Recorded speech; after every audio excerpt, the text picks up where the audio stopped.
Greetings and welcome to another broadcast brought to you by Doe's TV. This is another video in my series entitled Field Trip Chronicle. The first was Washington, D.C. to what was known to many Washingtonians as Berry Farms. If you have not had the opportunity to view that broadcast, you may want to treat yourself to learn a little bit more about Berry Farms and gentrification. This next broadcast, entitled Mary Surratt, takes us into Maryland, which also is rich in history. Mary Surratt. Now, many of you probably, I'm sure, during history classes, remember her in connection with President Abraham Lincoln. And let's see if this jogs any memories. I'm sure that it will, but usually when you get a visual, it helps. So that is a vintage photograph of Abraham Lincoln, who we all know was assassinated. Now, Mary Surratt became, as stories and history shows, the first woman in American history to be executed. And that date of execution is recorded in the history books as being July 7th, 1865. She was deemed as a co-conspirator in Abraham Lincoln's assassination, along with Lewis Powell, David Harold, George Atrazad, and, to make matters worse, as some believe, she was hung from the gallows at Washington Arsenal. John Wilkes Booth, who you see in this simulated photo, was said to be the mastermind behind the assassination of Abraham Lincoln at Ford's Theater.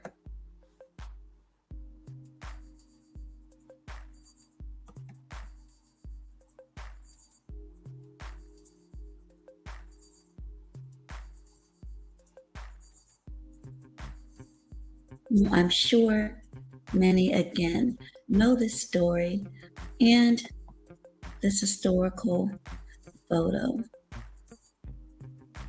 Again, the assassination of Abraham Lincoln at Ford's Theater. Now, what do we know as far as history about Mary Surratt? Well, according to history, she owned a boarding house in Washington, D.C., and that she was acquainted with John Wilkes Booth, who you see brandishing the weapon.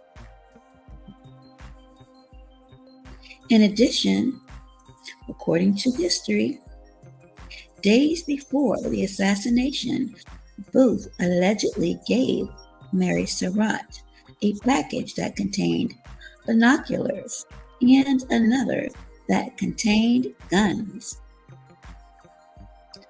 Surratt was believed to have delivered these packages to her Maryland boarding house and instructed John Lloyd to prepare shooting irons to be picked up. We also know that John Surratt, who was also known as a Confederate spy, agreed to participate in an earlier plot that Booth devised to kidnap President Lincoln and bring him to Richmond. So again, that was the earlier plan. Again, to kidnap President Lincoln and bring him to Richmond. Some say Mary probably knew her son was a spy, but to what extent, we don't know. We can only speculate. Additionally, history says that Lewis, Powell, Harold, and Asderot all stayed at or visited Surratt's boarding house in the days and weeks before the assassination. Finally, according to history, it is said that Surratt lied to investigators about knowing Lewis Powell, who showed up at her boarding house following the assassination, where she was being interrogated by investigators. She also told investigators that her son had been in Canada for 2 weeks, as he was a focal point of this investigation. History also states that despite Mary Surratt's effort to lie to protect her son John, he would fail to repay the favor, and it is also reported that he fled to Canada in an attempt to avoid capture. He was labeled a coward for the rest of his life. He would eventually be captured, but in the twist of events, he avoided jail time. Now, during the trial, despite unreliable witnesses who testified against Mary Surratt, she was found guilty on all but 2 charges and sentenced to death. 5 out of the 9 judges in the case petitioned President Andrew Johnson for Mary's sentence to be commuted to life in prison because of her age and because she was a woman.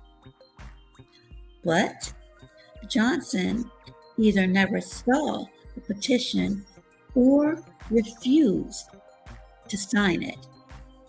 Lewis Powell, who was also sentenced to death, swore that she was completely innocent before his death, although George Algerzard implicated her further before his death.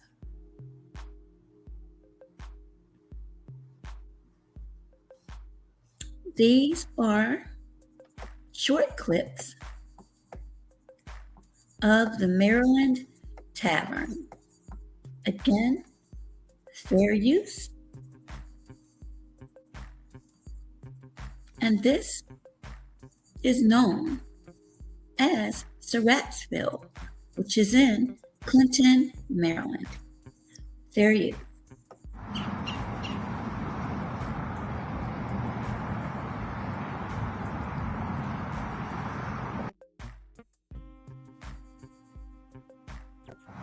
John Wilkes Booth, the assassin of Abraham Lincoln, stopped here at the house of Mrs. Surratt to secure ammunition on the night of April 14th, 1865. He rode to TB and then to Dr. Mudd, who set his broken leg.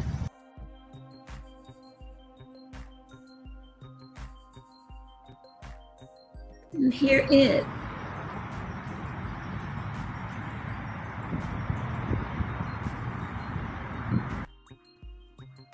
that is a clip of the front of the tavern.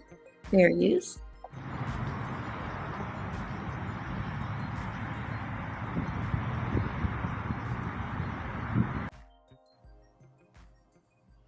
And the next clips are a perimeter of the tavern in Clinton, Maryland, known now as Surrattsville. Fair use.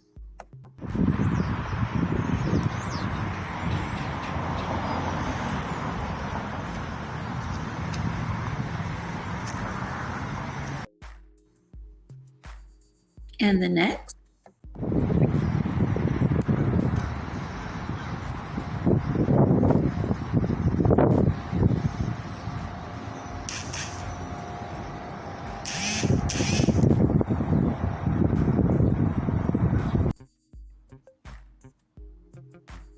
and the next. Fair use.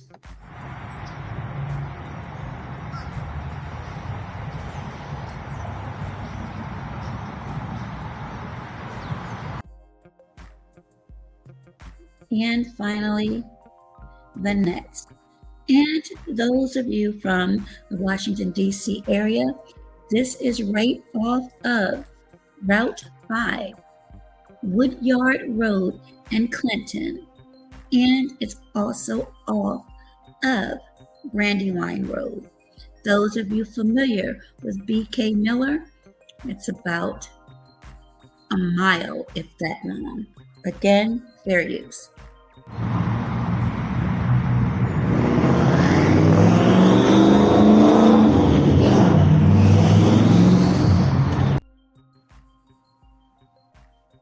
So, Mary Surratt,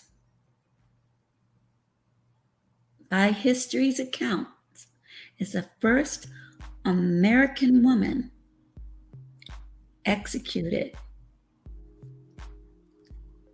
and charged with being a co-conspirator in the assassination of President Abraham Lincoln. And on a side note, her last words for history were recorded as, "The condemned were moved up the platinum brake, nooses were placed around their necks, and thin cotton hoods were placed over their heads." That's the preface. Mary Surratt's final words, spoken to a guard as he put the noose around her neck, were purported to be, and I quote, "Please don't let me fall. Please don't let me fall." Again, this is just a brief excerpt and background of the story and field trip to Surrattsville, Maryland, to the tavern associated with Mary Surratt, alleged co-conspirator in the death of President Abraham Lincoln at Ford Theater in Washington, D.C. Thank you for tuning in. Please make sure that you like, share, and subscribe.